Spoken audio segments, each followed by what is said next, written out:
Hey everyone, welcome to Tuesday night, Getting Back to Zero. I don't know about where you are, but Cincinnati, the weather has never been better. We finally have low humidity and you can't hear a single cicada, which is crazy because we were just slammed with them for so long. So anyways, welcome. I'm Jeff Graham with Getting Back to Zero. Welcome everyone, glad to have you here. Got a fantastic guest tonight. Got a lot of great topics we're going to cover. And I'm going to bring her on a second. I did just want to open while everyone's getting on board.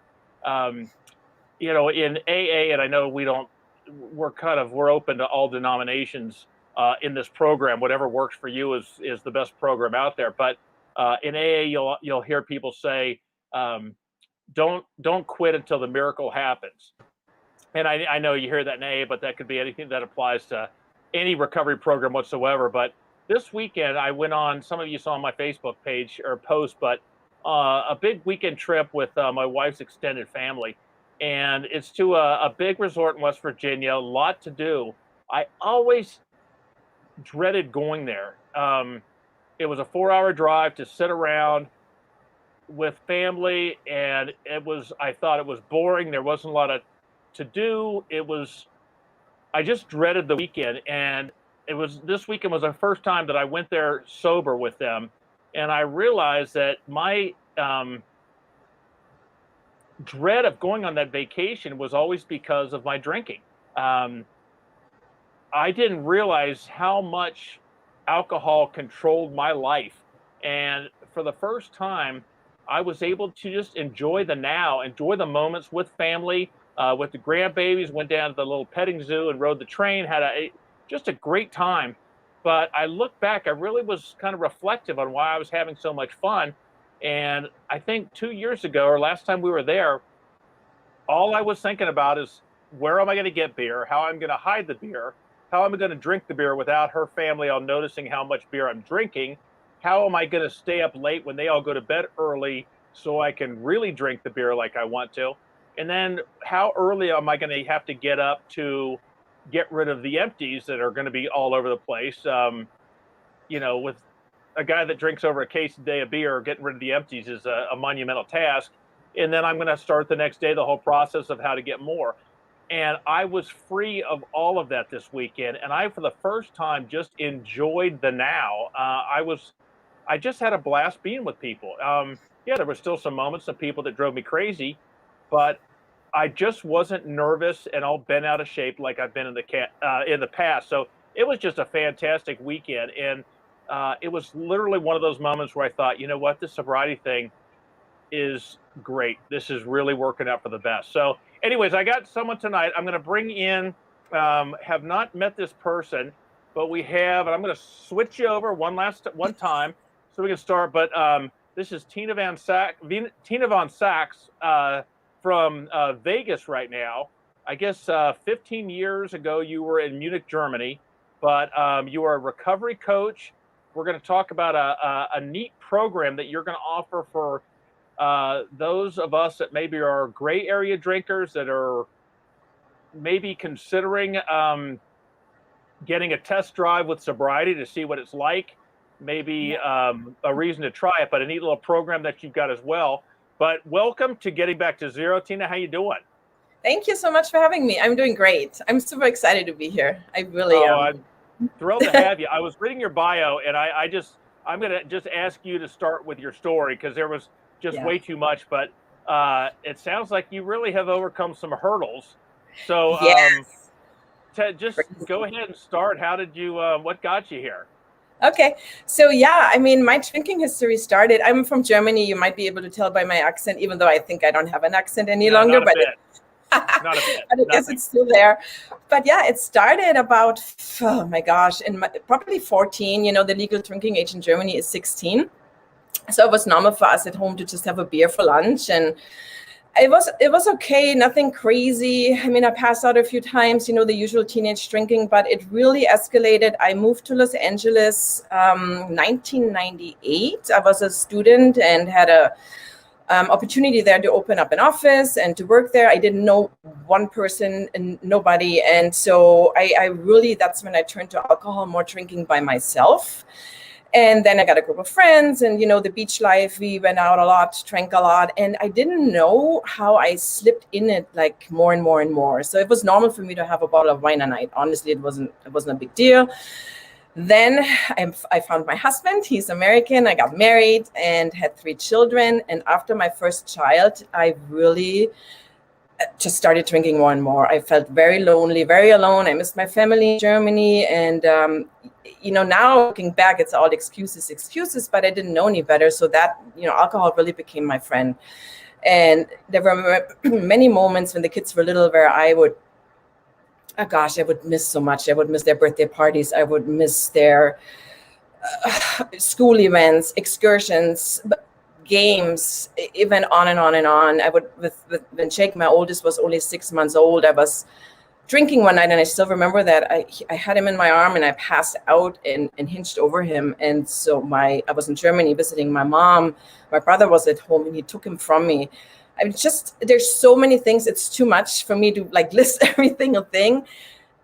A lot. But then fast forward, 3 kids later, we moved to Las Vegas, and that's, I think, when all hell broke loose, because Vegas, I'm a water person. I went to the beach. I left Germany for the weather for a reason. Then we moved to the desert, mainly for my husband's job, the housing market.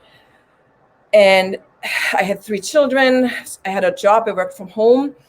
But then the bars are open 24/7. My close friend, her and I, we used to go drink sometimes before work, sometimes after work. We would play. So with that came gambling. And at some point, and it's really hard for me to say that, but I lost my house because of it.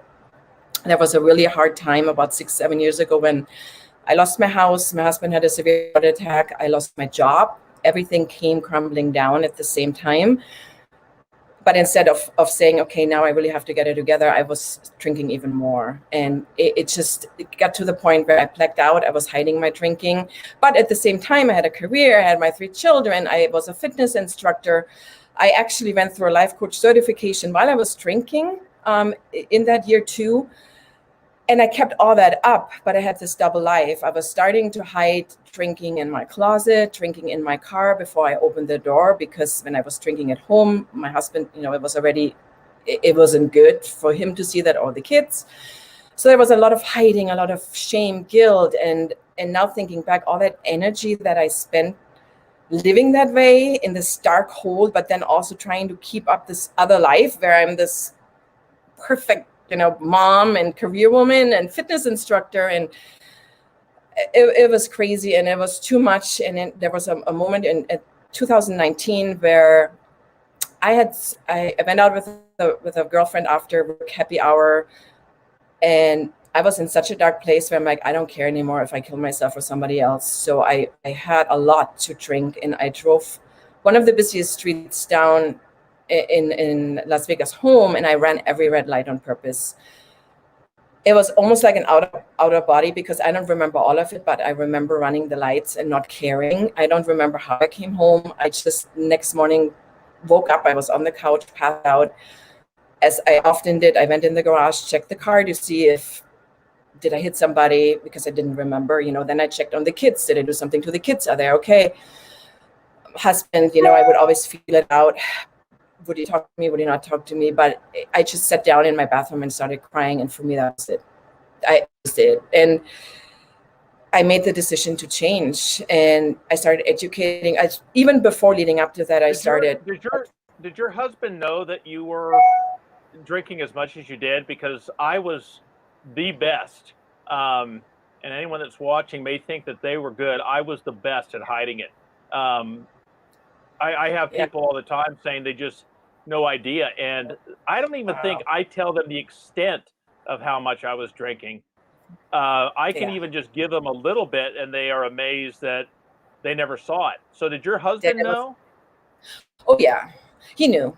I mean, we had the worst fights when I was drinking. I divorced him constantly in my drinking rage, and I went off on the kids often when I came home after a day at a bar with my friends. That's what we used to do. I used to go to the gym, hang out at a bar, drink, and then while others went home, I would keep going, and I would take money out, gamble, and drink. Then I would lose, and then I would get really angry on top of losing than the alcohol kind of.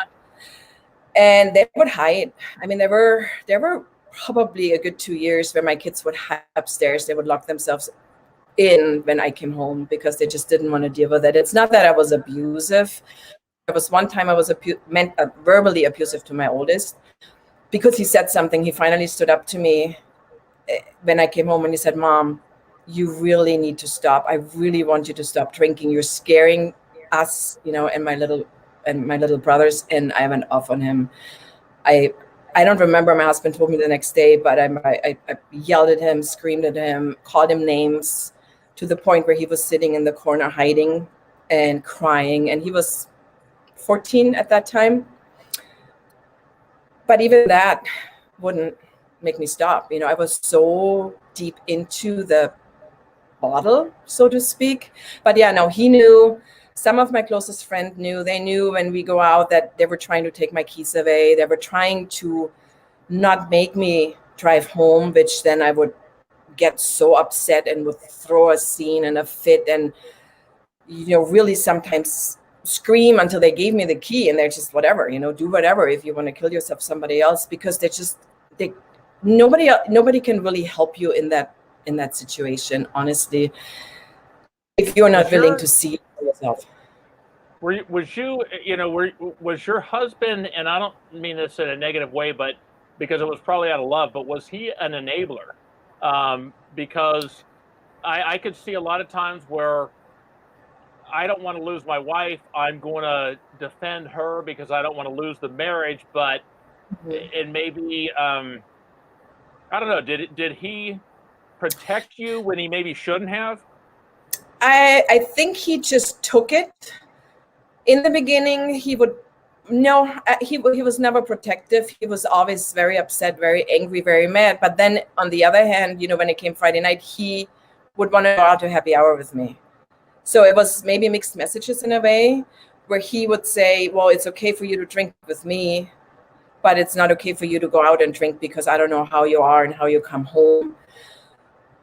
But then even later on, when we went out for happy hours, it went to the point where he would stop after 2 and I would just I had no stop button. I just went, and then he had to go to the gas station and stop for me to get more.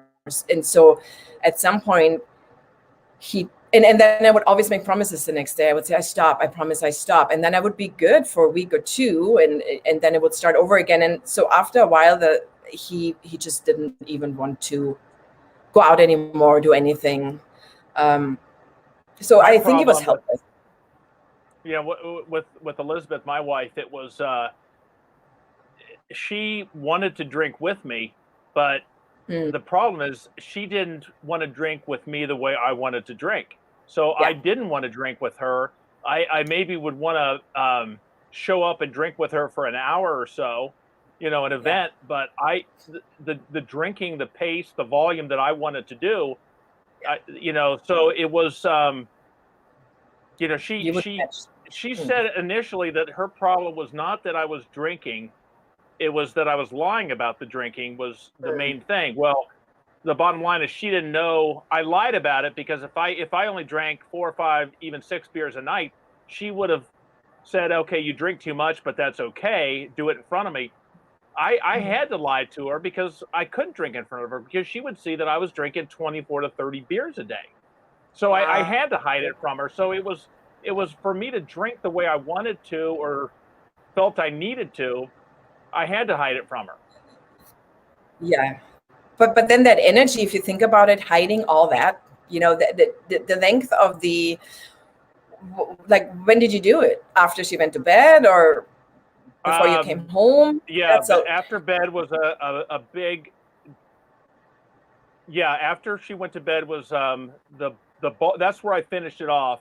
But I snuck a lot. But when I would come home, first thing I would do is grab a beer, so that anything she smelled on me was the smell of that beer that I just took a sip of. That's why I smell like beer. So it was, the games we played and the constant hiding. But I'll be right back. I have to go get something. Oh, I forgot to grab. I left my truck running. Yeah.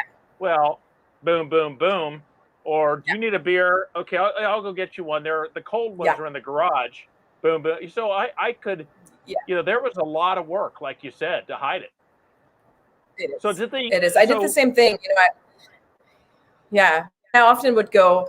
We were all sitting at dinner. We were fine, and then I would say, "Oh, I need something for tomorrow that I forgot. A birthday card or something, just to get out, just to have an excuse to go and get some more." And didn't tell him what I was doing and drinking it before I even come back home. Crazy. Just it turns you into somebody you're really not, and that makes it so hard to even find compassion or love for yourself when you act and live out that way. So you have grown as I'm trying to do in sobriety. Do you know why you drank? Looking back, I know obviously. Oh, I like the taste of it. No, that's a lie, because I also like the drink of. I like the taste of my Diet Pepsi. But it was. I liked how it made me feel. I liked that. But why was I unhappy? Why was I so unhappy in the moment that I needed to drink? So do you know what you had a family, you had 3 beautiful boys. For me, I think it's really started innocently. I just tripped in more, and now understanding how the brain works when you drink, the dopamine release, and then what happens after, and how your brain gets actually used to it, and how you need to get more and more and more to get to the same effect that you're looking for. And then for me, I really truly believe, my belief was, it helps me de-stress with the kids. It helps me relax. It helps me sleep. It helps me become funnier. I'm kind of an introvert. So whenever I went out with people, it helped me fit in. I didn't feel left out. I mean, it's a whole, this whole social thing. I'm very big in fitness, and my gym puts up events once a week where it's like cycle and champagne, beer yoga, moms and champagne. I mean, there's constantly workout, and then we all go and drink. So for me,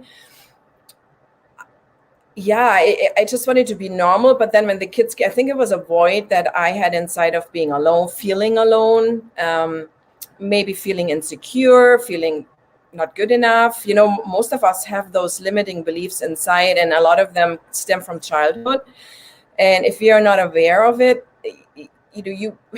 because of what we've been told when we're growing up, sometimes we really lose the connection to ourselves, because we start taking on other people's belief system, or whatever we're being told by your parents, for example, by your teachers, and then while we grow up, we kind of don't know anymore who we are. And then you're thrown into this adult life, you have all these responsibilities, and then you have this substance that we are constantly being bombarded with marketing, advertising. Look at any TV station commercial.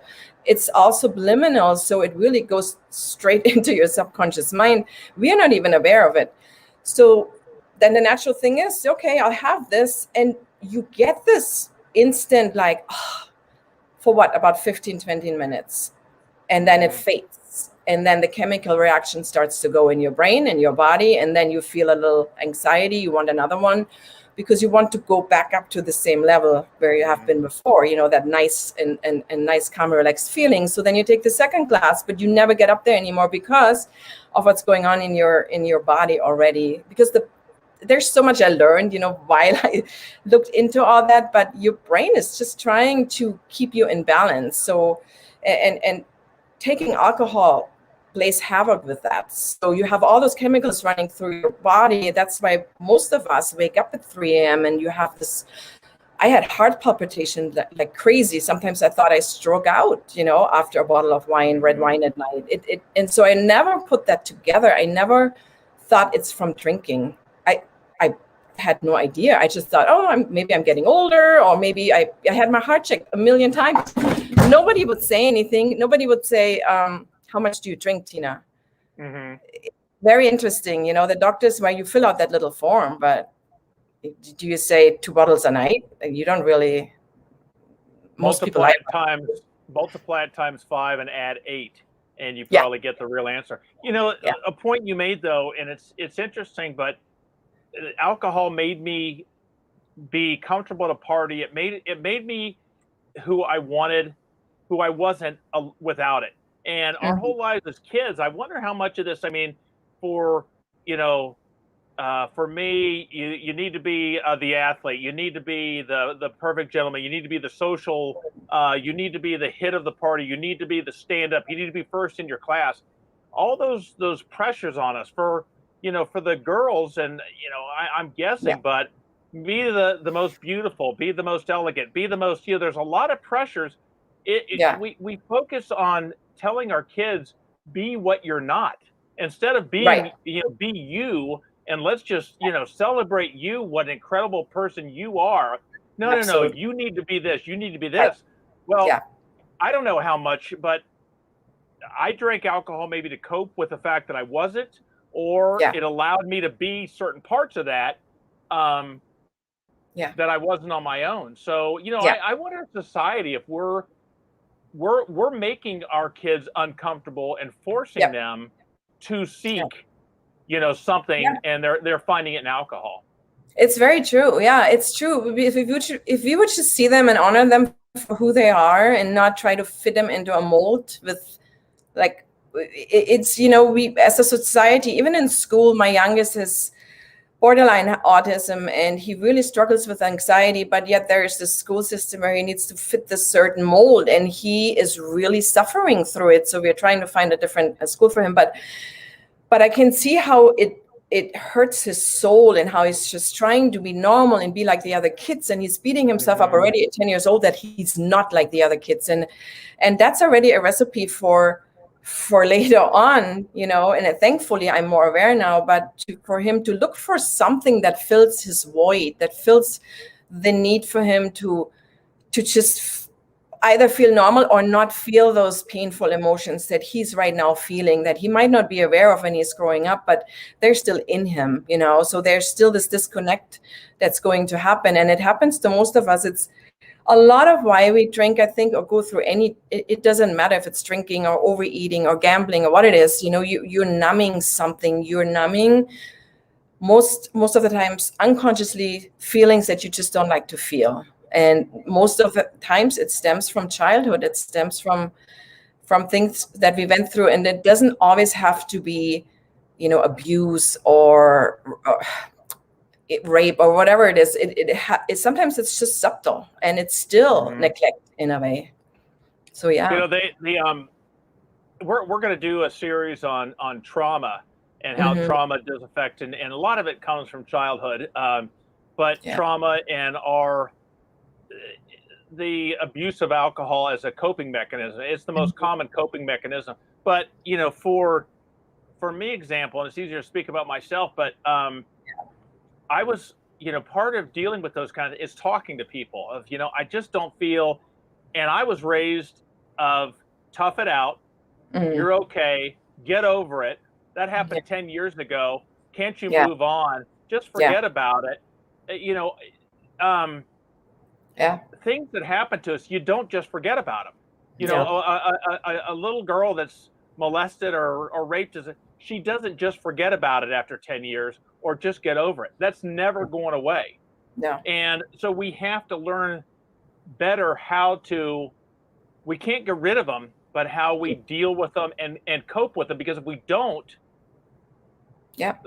how do we cope with them if we don't know how to? That's what I did. Exactly. You just shut something down, you shut the painful emotions down, and then it becomes a habit if you keep doing it over and over.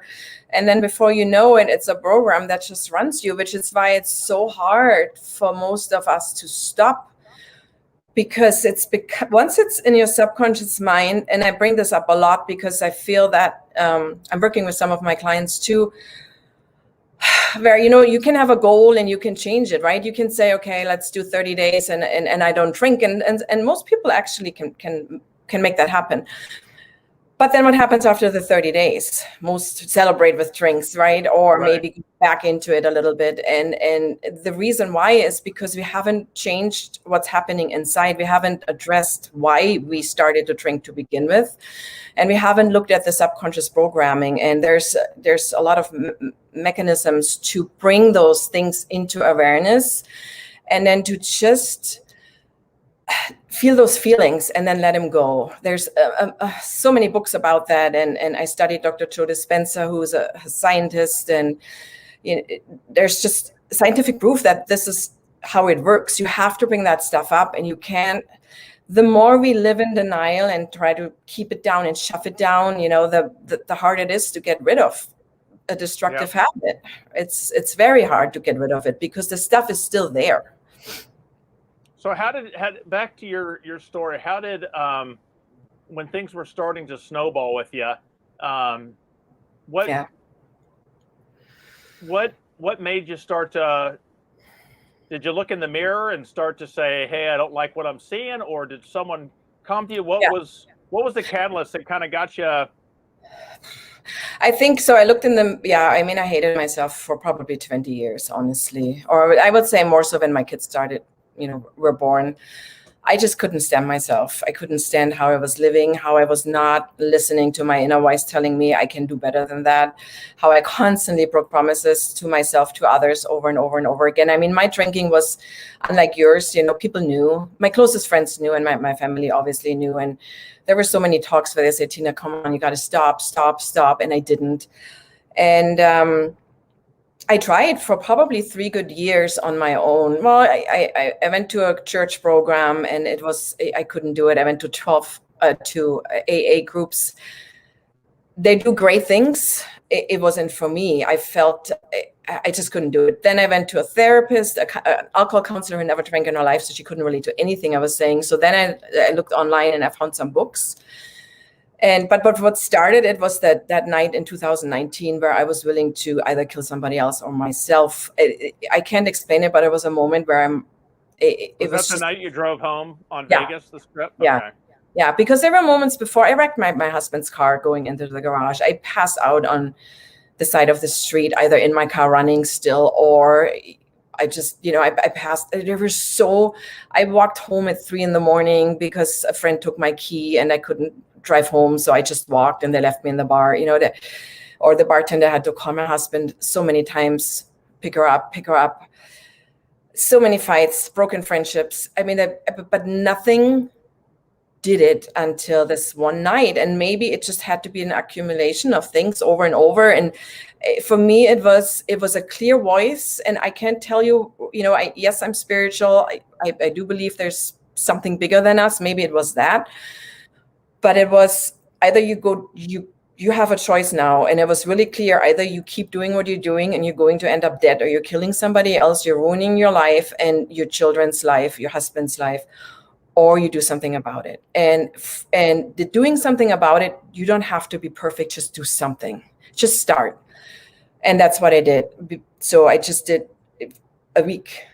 And I signed up for a 30-day program, actually, and it was through This Naked Mind, and she's big on education, and it's not about stopping to drink so much with her, rather than educating yourself. Just educate yourself, understand what the substance does to you and why you are not in control once you have it, So reading real quick though, Tina, because they talk about alcohols, ethyl alcohol. It's just all the poisons. When I was at that moment when I wanted to drink, I didn't care.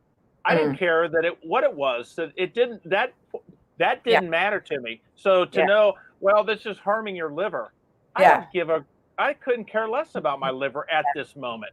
Yeah. I want to get the hell out of here.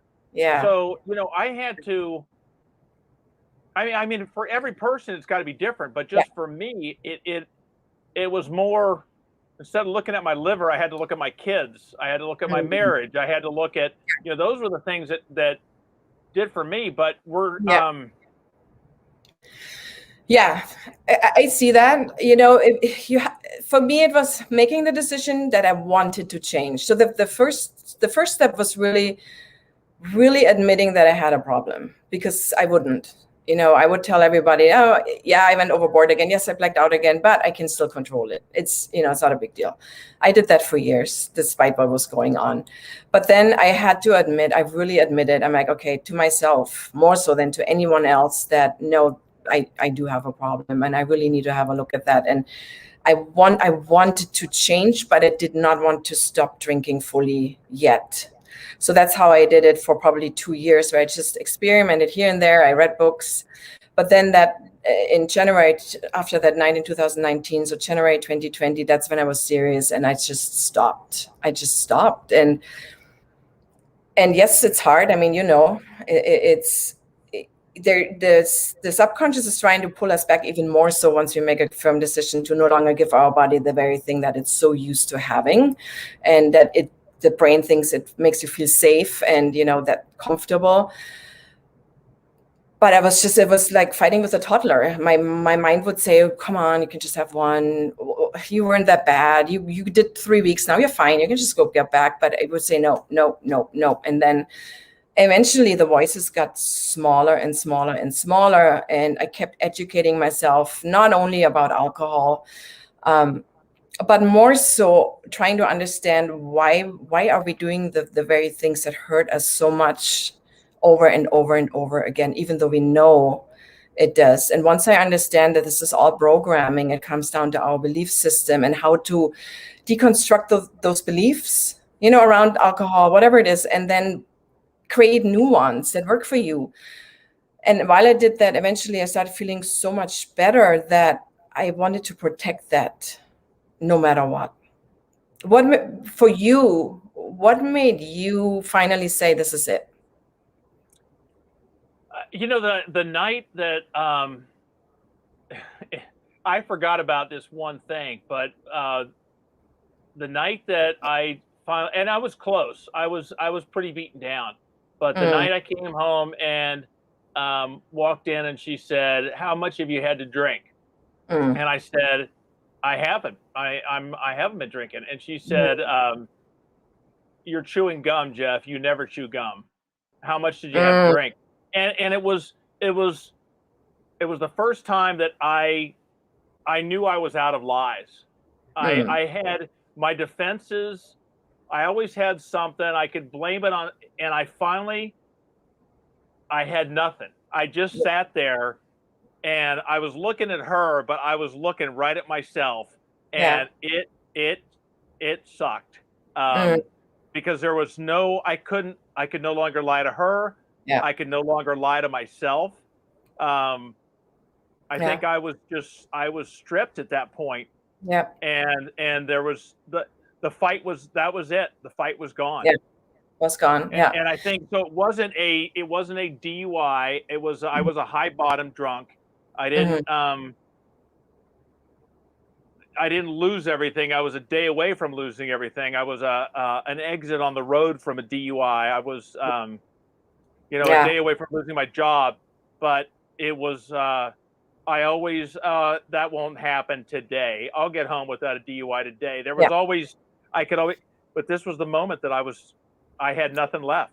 Yeah. And I knew that I was out of options. And that's, I literally called that night, and in the morning I drove myself into rehab. So, wow. which is great, but it's a shame that now I was lucky that I got out with a high bottom, and I didn't lose everything. Sadly, so many people, wreck their, total and kill someone going across down a Vegas strip, running every red light before they hit the bottom. Yeah. And it's a shame, but I don't know how people. One thing that was interesting, Tina, was I wonder sometimes how strong my sobriety is because my bottom was higher. Because I did not lose everything where I I still. Yeah. I wonder if it was bad enough for if it was, and I'm good, don't get me wrong, but I still think versus someone that, hit the wall and everything exploded in their life. Yeah. And they say, I'm done. I just got out when it wasn't as bad as it could be. And it makes me wonder. So I work extra hard. Yeah. I don't know if that's the case or not. Yeah. Just to be safe. Yeah. I mean, we all have our personal rock bottoms.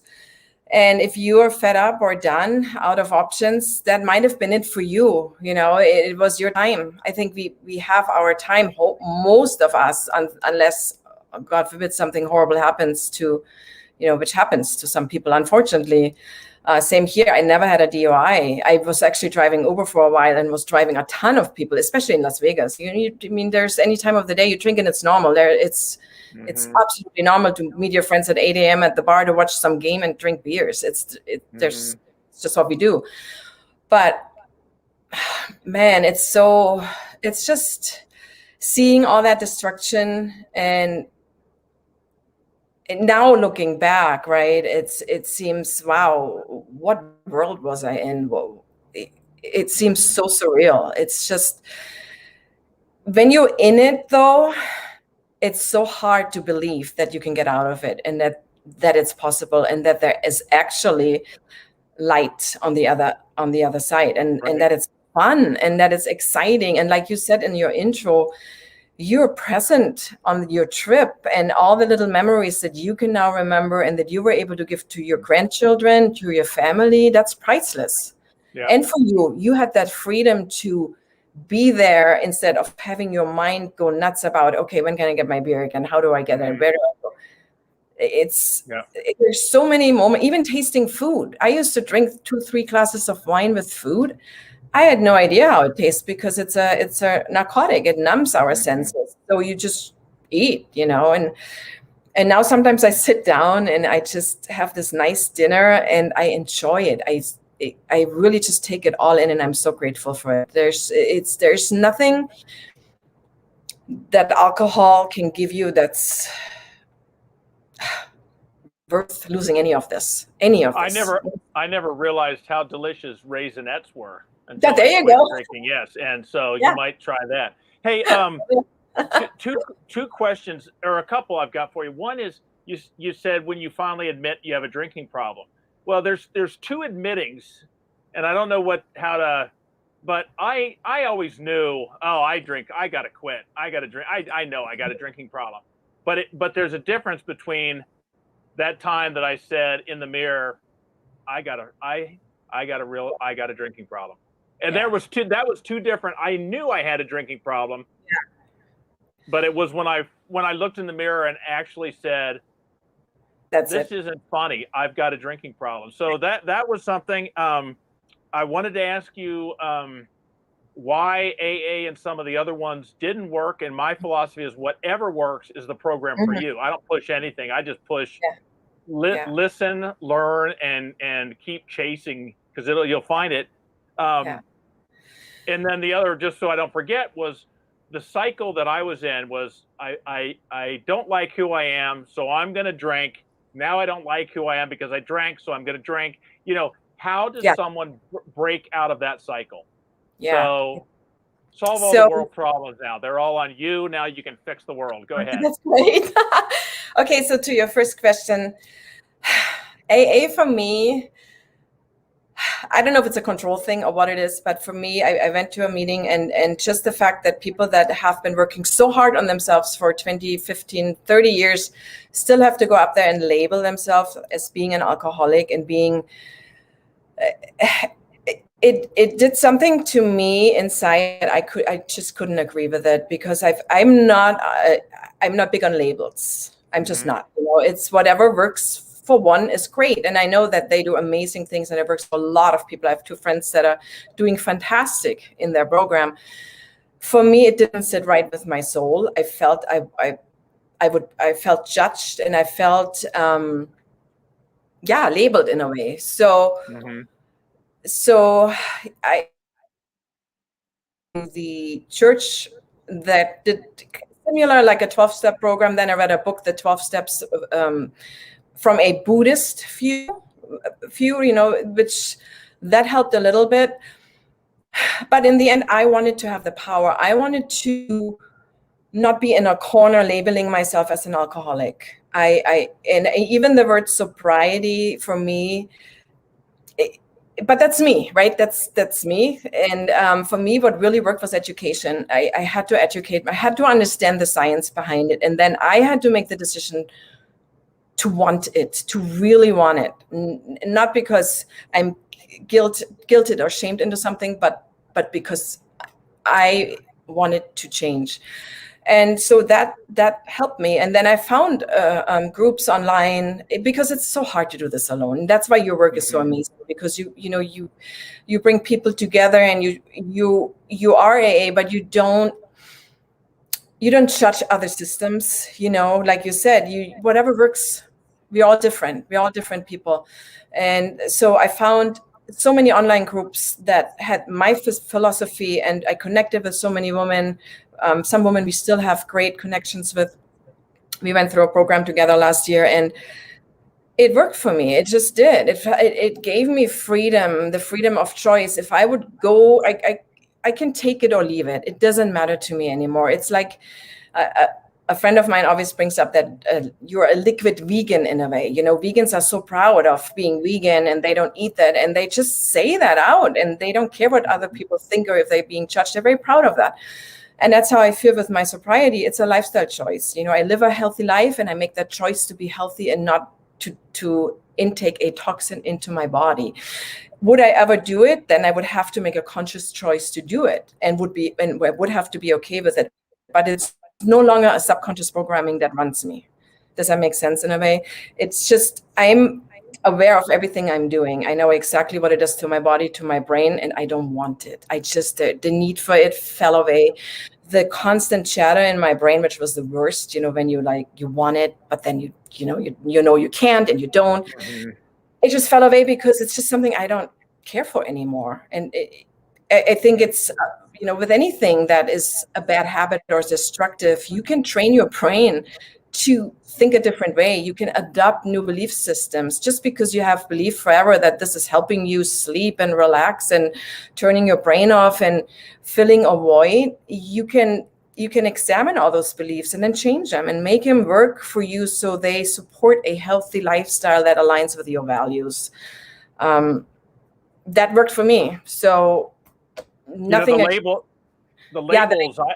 I don't care whether I'm an alcoholic, not an alcoholic, a problem drinker, whatever you want to call me. I don't. Whatever we can argue we want, it ain't changing what happens when this guy drinks beer or alcohol. So what you label me, what tag I'm wearing, doesn't matter. Go ahead. You can argue all you want with it. The bottom line, whatever you stick on my forehead as your label of me, it ain't changing the fact that I can't drink beer or alcohol and do what I want to do in life. So what it's called doesn't matter. But I totally understand. And that's why, I come from an AA background, and I still do. I get a lot out of it. But I'm always looking for new things. And there's so many. That's the beauty right now. There's so many great programs out there that if you want to quit and are willing to do what it takes to quit, there's a program that will fit you. Absolutely. And it might not even be a program. It can be it can be just a friend or doing it together. But the one that you mentioned about a doctor or a therapist that doesn't have an alcohol problem, that always bummed me out. My wife doesn't get this. She doesn't have this problem. She doesn't understand why I can have 20 beers and still need a whole lot more. She doesn't get it. She never will. But I can meet someone like you that I've never met before, and all of a sudden it's like, oh yeah, you too, oh yeah, and you get it in that bond. So the talking with is just critical for me. Yes. But how does, I want to hear your July thing, the sober month experiment. But and if you want to tie that in, but for someone that is in that loop, that's going, you know what, I gotta quit, but I'm gonna quit tomorrow because I'm just so pissy right now because I drank all last night. I'm so unhappy. I gotta drink and I'll start tomorrow. Well, so they're caught in the cycle. Tomorrow morning, now they're in too bad of a mood to quit, and they're going to drown. How bad? And how does someone get off that circle? It really starts with taking responsibility for your actions, taking full responsibility for what you're doing, and the state of emotion that you are in. Nobody can make you do anything, and that was the hard part for me to understand, that whatever anything you do in life, any choice, it's all you.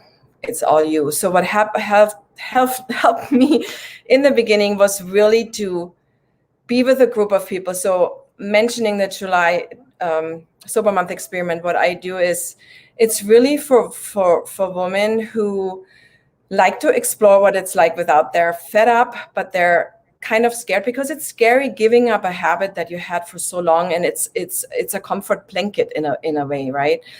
So really saying, okay, let's see what it's like for a month to not drink, and let's do this together with like-minded people, and then we check in every day. What are you struggling with today? What are your wins today? And then we have homework, reflection work, where we educate ourselves about alcohol a little bit, as well as the subconscious mind, just nothing heavy, but really just to understand how we work as humans. And then we celebrate those successes. And it's not forever, because for me, thinking back in it was hard to say, okay, I will never ever in my life drink again, because everything was drinking. Still don't know one person that does not drink in my circle. So it was very hard for me to say, okay, I commit forever. It was easier to say, I'll find a group of people and we'll do that together for a month. And then I see how I feel. And if I feel great, I might do another month, and then maybe another month. And even if we slip, we don't beat each other up. It's more to say, okay, what was happening, and then really examine, why did you slip? What were your thoughts before you started drinking again? And how did you feel? And how are you feeling now? And then just learning from it and moving on, and still celebrating that, wow, you had 3 weeks and then you had one slip. Okay, that's still 3 weeks. That's great. So now let's continue week 4. And just keeping it really positive and supportive without judgment and labeling. So that's what my group is about. And that's what has helped me. But then also when you are in that, like you explained, the drinking cycle, you drink, you feel like crap, then you want to drink again. At some point, you got to take responsibility for your actions. At some point, if you really want to change, the only person that can start and do it is you. I have that sometimes with my clients but Tina, there's, this event at work, and then my husband is just driving me crazy. I'm like, yes, but there is a reason why you're here and why you like to change. So let's look at other coping mechanisms and how can you deal with that in a healthier way, because those things will still be there regardless of if you drink or not drink. And if you drink, to handle it, or even to handle yourself because you're not happy with yourself, you're not going to get better. So in a way, understanding that and then starting to take responsibility and making a firm decision is what is going to get you out of that circle, of that cycle, I was talking to someone this weekend, a friend, and she had said that she was very interested in listening about what, the program that you're offering and what's involved with it. I guess sober curious was a term that came up, but her thing was that her husband travels, and a Friday night when she gets home and her kids go to bed, and she can't go out, she can't go to a meeting, she can't whatever. She's done. She just put the kids to bed, and he's like, well, Jeff, what are you supposed to do at that time? It's 9 o'clock on a Friday. I just put in whatever Netflix show I'm watching. That's when my work is done. It's the weekend. This is where, and I struggled with an answer for her on that. So those are the moments. For me to not drink tomorrow morning at 7:15 is pretty doable. I got a pretty good shot, and I'll do what Tina's saying, and I'll call someone, and we'll celebrate that I didn't drink tomorrow at 7:15. But tomorrow night at 5 o'clock when I'm heading home after work, and now we're a little bit different situation here. So how do you get people through those? You ask yourself, well, okay, so you're coming home, or like you said, it's Friday night, you're alone, the kids are in bed. Why? Yes, you can have this drink. So then you kind of play it forward. You have let's play with this. You have this first drink, right? And then you feel that relaxation, you feel good. That's great. And then you stop and go to bed, right? No. You don't. That's where we have to understand that it's not going to be just that one drink for most of us, or else we wouldn't be here, or else we wouldn't try to make a change. Like your wife, she wouldn't be in my group because it's fine. So obviously there's something that alcohol does to you that doesn't make you feel good. So you have to just look at that habit that you created. In that case of Friday night, you have this glass of wine, whatever, watching your Netflix show. Well, the glass is empty. Now what? The blood alcohol level drops, so you feel a little anxious. You're like, let's have another one, so I can go back up. I get my level back up, and feel that nice calm feeling again. So you're chasing that feeling. So you have another one, and then it lowers your inhibitions, and then before you know it, you're in 3-4 classes. Then you go to bed, then you wake up at night. Most of us do, especially women do, especially when they start, premenopause in their 50s. It's not just hot flashes, but then your heart, you feel your heart, literally heart palpitations. You don't sleep good. Alcohol interrupts the sleep cycle. And then how do you feel the next morning? Maybe your kids are up early and they want to do something with you, but you don't feel great because you still have that alcohol in your system. Is this all worth it? I'm really trying to tell my clients, play it forward. And is it worth it? Is it worth it, this first class? Is it worth it 15 to 20 minutes of relaxations? Or can you find something that makes you feel good in a different way? And then you sleep great and you have this morning available energy. You can do whatever you want with your children, and you don't, there's so many techniques that I give them too, where you just sit with your craving, or you try to understand what is it that I need this wine for right now? Why do I need wine watching a show? Why? Is that a learned habit? And then why do we do that? So yeah, in the beginning, it's hard. It's very uncomfortable in the beginning, because we do something different that we have always done. And the only way to really, truly change is by doing something different. You can't, if you keep doing the same patterns over and over and over. And I learned that from Dr. Joe Dispenza, how our neurons fire together and how our brain forges pathways. The more you do that, the deeper your habit gets ingrained, the harder it is to break. So if you really like to break something, you got to do something different. Now, if she says, well, I still like my Friday night wine, and everything I tell or explain doesn't help, then she's not ready. I have to really say, then she's not ready. You can't make somebody do something that they're not willing to do or willing to change.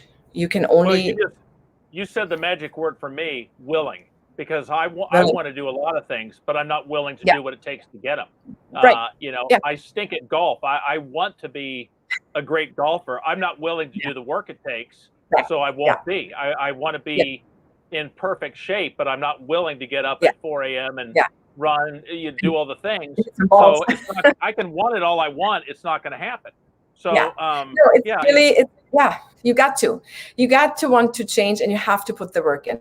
There's no way around. It's with anything. It doesn't matter if you want to lose weight or whatever it is, but you have to be willing to do the work that comes with changing a habit, especially an addictive habit like alcohol. It's the second most addictive substance in the world. It does what it's supposed to do to our brains. So it takes more work to change it.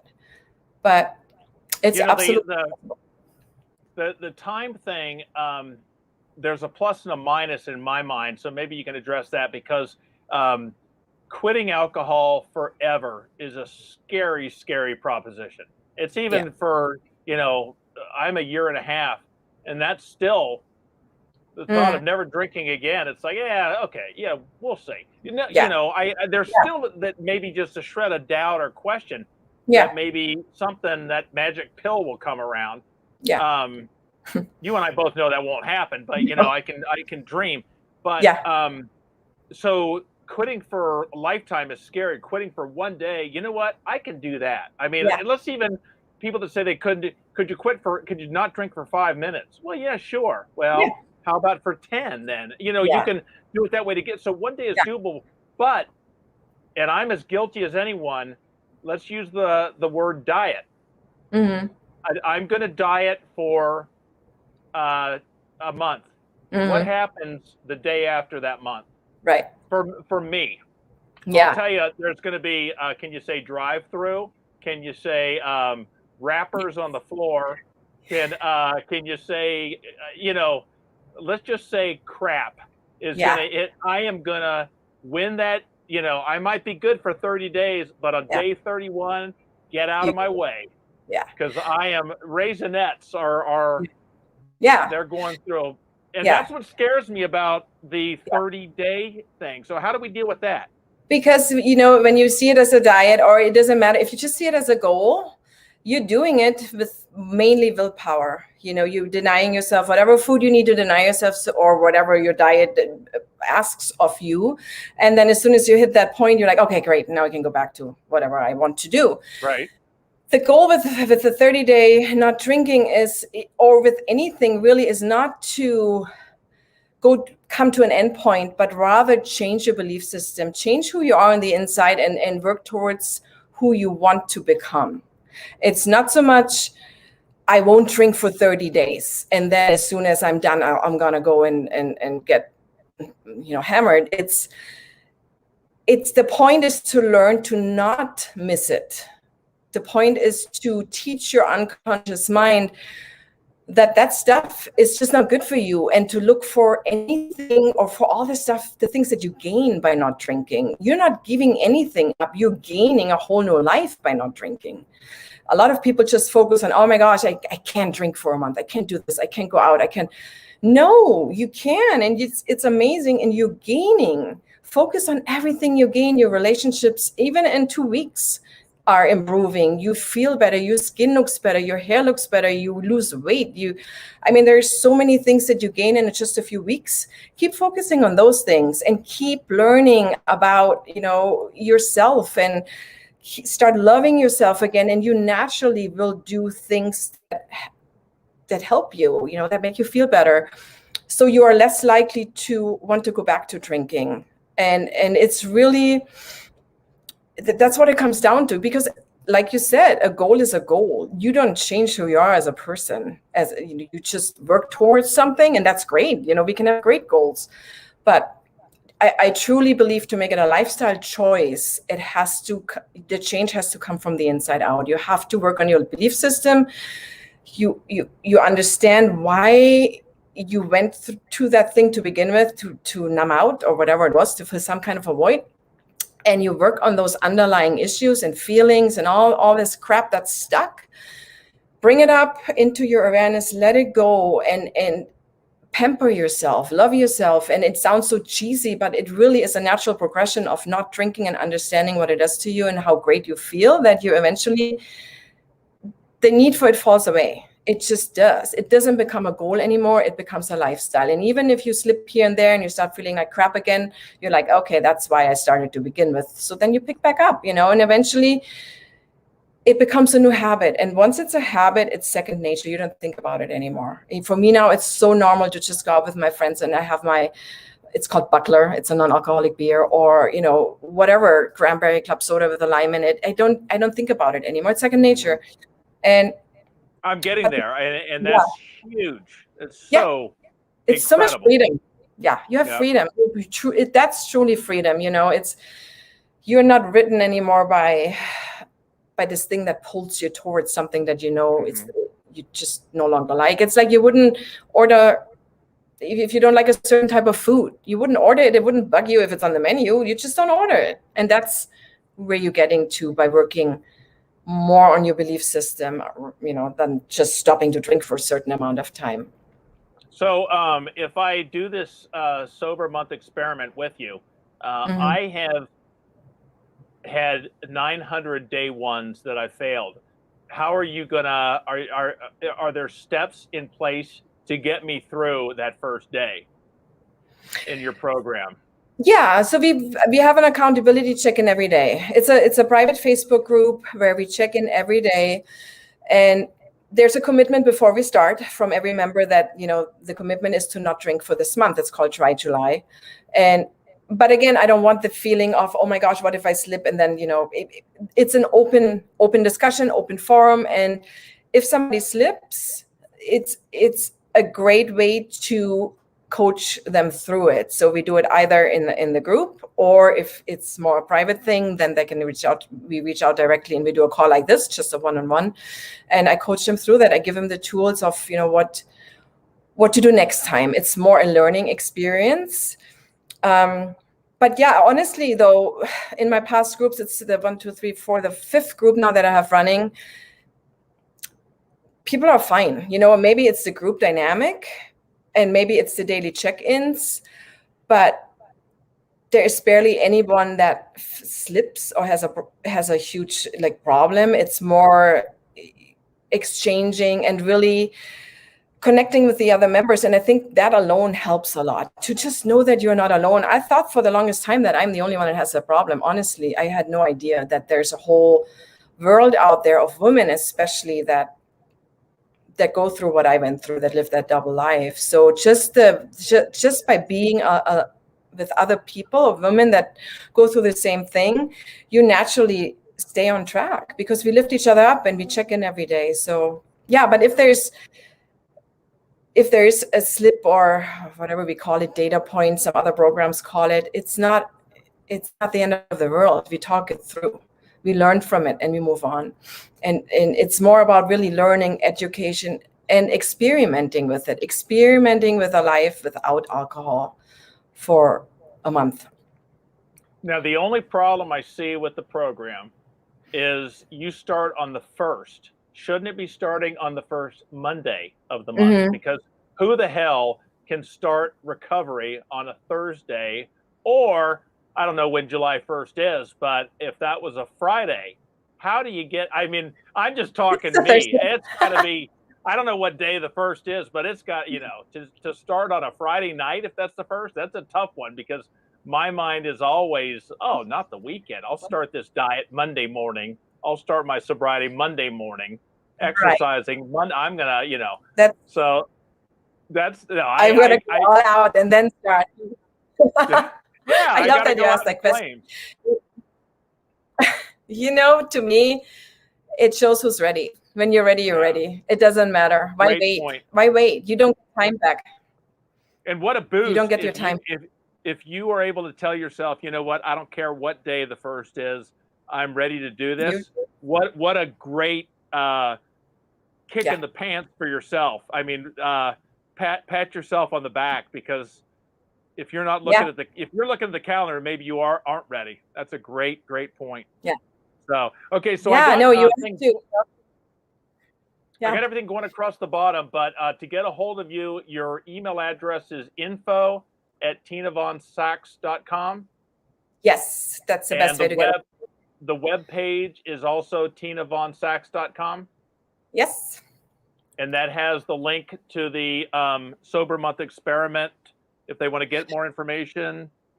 So the best way for this month experiment, because I had to do a landing page through MailChimp, it's not on the website, but the best way for that is to email me to info@tinavonsachs.com, and then I respond and send the link to that. Okay. And the website, there is, if anybody is just curious about what coaching is like, because I also coach people one-on-one, there is a link to just request a free call. It's 15-30 minutes. And we just talk and find out, if this is something I can help you with. Doing the one-on-one coaching. I have clients all over the world, and I have really had success with it. And I'm proud of that, honestly, to give back in a way, because I feel my life was saved for a reason, and I should have been dead so many times, and I'm not. So I'm so thankful that I am now available to help others. So yeah, so the website would be one way to get in touch with me, or the email for the July group. Well, we'll make sure that all your on the Getting Back to Zero Facebook pages, we'll have all your links. Thank you. We'll have copies of this to watch. Probably be up later this week, where anyone can, if they want to recommend someone to watch this. But we'll have the links how they can get a hold of you. So awesome. Incredible. I'm excited about it. I want to learn myself, and thank you. You hear all the people. You hear all the time, how do I get started? And this is a great way to make I used to give up for Lent beer every year, and I always called it that I broke on great Friday. And everyone said, you mean Good Friday? And I said, no, Mhm. it was a great Friday because, but I did, even though my intention was fully to break, I can do this for 40 days or whatever it was. You know, Yeah. I can make that haul. And I think I lost the ability to do that towards the end. My drinking was progressively going down the hill fast. Yeah. Yeah. I was very lucky to get out when I did. Yeah. Yeah. And look at the amazing work you're doing now. That's so inspiring to see. And even if it's just give somebody hope that it's possible, you know, it really is possible. If you can do it, I can do it. Anyone can do it. I look at myself, Tina, and the one thing I can say is, thank God I stayed away from hard liquor. Because beer, I knew it was in my family. I knew I had